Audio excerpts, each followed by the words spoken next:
नमस्कार दोस्तों, मैं हूं आलोक। स्वागत है आप सभी का आप सभी के अपने ही यूट्यूब चैनल आलोक्स ब्लॉग पर। दोस्तों, ये बारिश का जो समय चल रहा है, इसके अंदर अगर हम गुड़हल की कटिंग लगाते हैं तो कटिंग्स हमारी जो है वो बड़ी ही आसानी से चल जाती हैं। तो ये बेस्ट टाइम है। अभी अगर आपको कटिंग्स लगानी हो तो बड़ी ही आसानी से जो है ये कटिंग्स लग भी जाएंगी। और साथ ही साथ जो है अभी स्टार्टिंग में अगर आप कटिंग लगाएंगे तो जब तक विंटर आएगा तब तक वो जो है अच्छे से ग्रोथ भी कर लेंगी। तो कटिंग जब भी लगाने की आपको लगाना हो तो ये जो जुलाई की स्टार्टिंग वाली बारिश है, इसी के अंदर ज़्यादातर लगाया कीजिए, क्योंकि इसके अंदर जो कटिंग लगाई जाती हैं वो रेयर केसेस में जो है वो फेल होती हैं। आज इस वाले गुड़हल के अंदर देखिए 3 फ्लावर्स जो हैं वो खिले हुए हैं, एक ये और एक ये। और मेरे गार्डन का जो सबसे ज़्यादा फ्लावर देने वाला प्लांट है, मुझे लगता है यही है। इसके अंदर सबसे ज़्यादा फ्लावर्स जो हैं वो आते हैं। तो ये येलो वाला भी है, इसके अंदर भी फ्लावर्स जो हैं वो आते ही रहते हैं। इसके बाद ये मिनिएचर वाला है, आज इसके अंदर एक भी फ्लावर नहीं आया। वैसे तो रेयर ऐसा होता है, लेकिन आज इसके अंदर कोई फ्लावर नहीं है। फ़िलहाल अभी तो सारे प्लांट के अंदर खूब सारी कलियां वगैरह बन रही हैं। तो धीरे धीरे करके जो है ये हाइब्रिड हिबिस्कस जो हैं वो पीक फ्लावरिंग पर आएंगे। फ़िलहाल अभी आज की इस वीडियो के अंदर हम लोग कटिंग कैसे लगा सकते हैं उस चीज़ को डिस्कस करेंगे। और ख़ास तौर पर हाइब्रिड हिबिस्कस की कटिंग कैसे लगाई जाती है, इस चीज़ को जानने के लिए बहुत सारे लोग जो है उत्सुक रहते हैं। तो हाइब्रिड हिबिस्कस जो है, इसकी कटिंग को लगाने में बस छोटी छोटी चीज़ों का ध्यान रखना होता है। सबसे पहला तो आपको इस चीज़ का ध्यान देना है कि जब भी आप हाइब्रिड हिबिस्कस की कटिंग लगाइए तो इसकी हार्ड कटिंग बिल्कुल भी मत लगाइए। ये जो ऊपर की 3-4 इंच की टिप होती है, इसी को आप कट कर लीजिए और इसकी कटिंग जो है बड़ी आसानी से जो है लग जाएगी।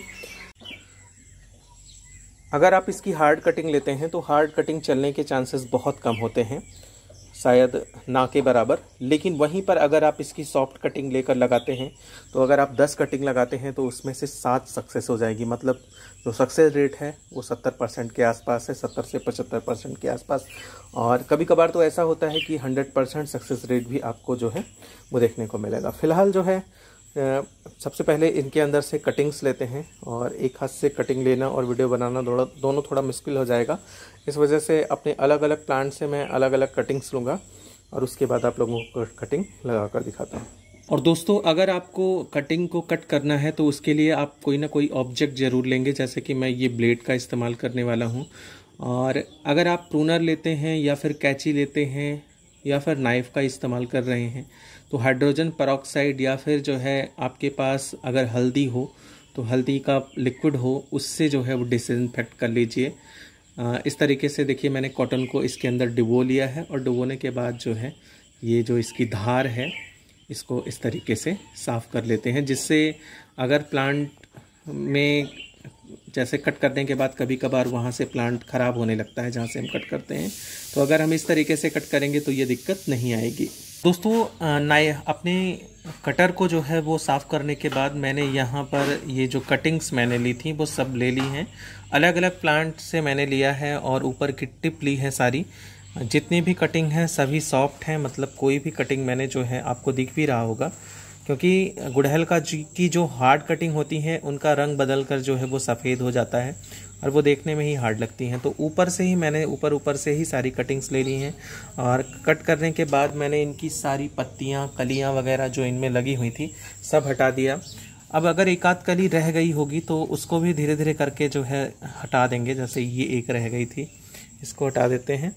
और इतना करने के बाद ये मेरे पास रूटेक्स का हार्मोन है, इस तरीके से जो है थोड़ा थोड़ा करके जो है इनके अंदर लगाते जाएंगे। अगर आपके पास किसी अदर कंपनी का हो तो आप उसका भी इस्तेमाल कर सकते हैं। मेरे पास रूटेक्स है तो मैं रूटेक्स का इस्तेमाल जो है वो कर रहा हूँ, क्योंकि अगर आपके पास ये चीज़ ना हो तो मेरी एक वीडियो है जिसके अंदर मैंने आप लोगों को ऑर्गेनिक, मतलब जो होममेड रूटिंग हार्मोन है उसके बारे में बताया है, जिसमें आपके पास अगर एलोवेरा की पत्तियां हो तो आप जो है वो इनके नीचे वाले पोर्शन पे लगाकर जो है उसका जो जेल होता है उसको लगा सकते हैं। साथ ही साथ दालचीनी का चूर्ण हो अगर आपके पास, जो किचन में इस्तेमाल होती है, तो वो दालचीनी और आपकी हनी जो होती है उसको दोनों को नीचे लगाकर जो है आप अपनी कटिंग्स को लगा सकते हैं।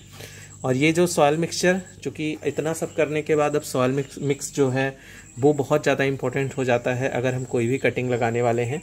तो ये जो सॉइल मिक्स है इसके अंदर मैंने 50% गार्डन सॉइल और 50% कोकोपीट मिलाकर जो है वो रखा हुआ है। किसी भी तरीके का मैंने इसके अंदर कंपोस्ट नहीं मिक्स किया है।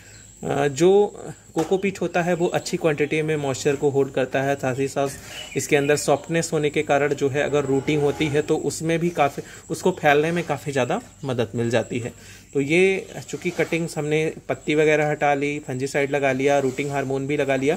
हाँ, रूटिंग हार्मोन में मैंने आप लोगों को एलोवेरा का जो जेल है उसको भी लगाकर जो है कटिंग्स को लगाना जो है वो बताया है। अगर ऐसे चली जाती है तो ठीक है, वरना पेचकस वगैरह की मदद से आप जो है एक होल कर लीजिए लगभग 1.5 से 2 इंच का, और अपनी कटिंग्स को जो है लगाते चले जाइए। कटिंग्स लगाते समय एक चीज़ का आपको और ध्यान रखना बहुत ज़्यादा ज़रूरी है कि पानी इनको बहुत ज़्यादा आप कटिंग लगाने के बाद मत दीजिए, क्योंकि बहुत सारे लोग गलतियां करते हैं। जब वो लोग कटिंग लगा लेते हैं तो कटिंग लगाने के बाद बाकी अपने सारे प्लांट्स की तरीके से जो हमारी कटिंग्स होती हैं उनको भी पानी जो है वो देते जाते हैं। नतीजा ये होता है कि कटिंग्स जो हैं वो रॉट होकर सड़कर जो है वो मर जाती हैं।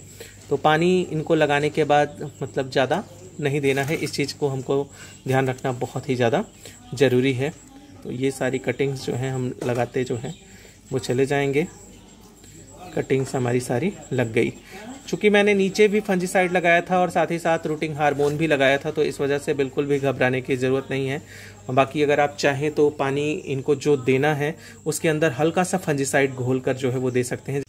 तो दोस्तों यहाँ पर फंजीसाइड घोलकर जो है ये मैंने रख लिया है, और अब बहुत ज़्यादा नहीं, बिल्कुल थोड़ा थोड़ा, जैसे हल्का हल्का इस तरीके से जो है वो गिराएंगे। हमको पूरी तरीके से अपनी मतलब ये जो कटिंग का वो है इसको गीला करने की ज़रूरत नहीं है, बस हल्का सा मॉइस्चर होल्ड हो जाए। ये देखिए सिर्फ इतना ही पानी दिया है, और आप चाहें तो इस तरीके से जो है हाथ में लेकर ऐसे करके जो है वो दे सकते हैं। तो ये हो गया वाटरिंग हमारी कटिंग के अंदर। अब इसको उठाकर हमको रखना है शेड एरिया में, जहाँ पर इसके ऊपर डायरेक्ट सनलाइट बिल्कुल ना पड़े। तब हम इसको जो है वो सनलाइट के अंदर प्लेस करेंगे जब इनके अंदर हमको ग्रोथ दिखाई देगी। अभी तो हो सकता है ये शॉक में जाएंगी, इनकी पत्तियां जो है मुरझा कर लटकेंगी, तो उससे घबराने की ज़रूरत नहीं है। हो सकता है ये इसमें से कुछ कटिंग्स अपनी पत्तियों को गिरा भी दें, तो उससे भी नहीं घबराने की ज़रूरत है। आप शेड में रखिए, जब इनके अंदर ग्रोथ दिखाई दे तो आप इसको प्रॉपर सनलाइट एरिया के अंदर प्लेस कर लीजिए। चलिए इस वीडियो को यहीं पर एंड करते हैं। कैसी लगी आपको मेरी ये वीडियो कमेंट करके ज़रूर बताइएगा। ऐसी ही किसी नई वीडियो नए अपडेट के साथ मिलते हैं आप लोगों से किसी नई वीडियो के अंदर। तब तक के लिए bye bye and take care.